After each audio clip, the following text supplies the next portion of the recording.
Well, what a fabulous spike we saw in trade today. Markets seeing a nice sharp bounce back, and we closed in fact above 11,100 just about. So that's almost a 2% spike that we saw on the Nifty, and the Sensex also closing up 2%.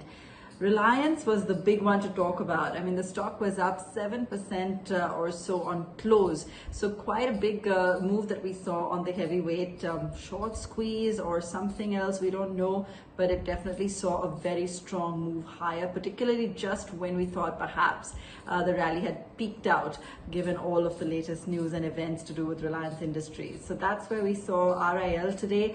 HDFC Bank was the other major mover with the announcement of a new CEO coming in. So those two really were the big contributors today. Other than that, we saw a whole host of other names. Zee was also up about 6% in today's session.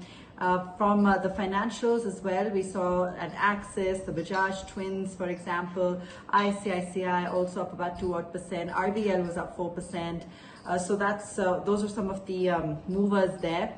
Other than that, in the broader markets as well, Apollo Hospitals, a 5% move coming in there. Jubilant Foodworks was up 4%. Wockhardt was up 10% again in today's session, looking very strong.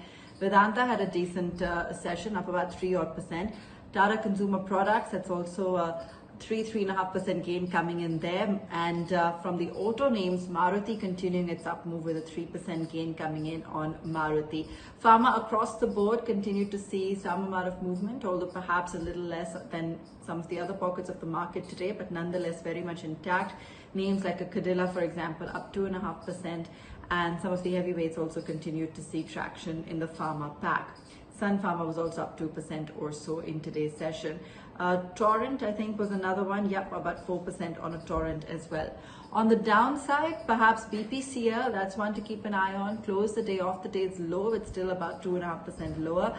IT also sat out in today's session. So Tech Mahindra, ICL Tech, Infi, no major cuts, but just cooled off in trade. We did have news around the H1B visa and Trump's policy news, but nothing that is expected to impact the IT sector in a big way. And it was more of a cool off that perhaps we saw in today's session. Overall, a good move for the market coming in. And we had strong global action as well overnight. Let's see how things open up tomorrow, if we can sustain this move and move back higher as we were hoping to do before we saw that little bit of a lull in between. So just about 11,100, that's where we've closed for today.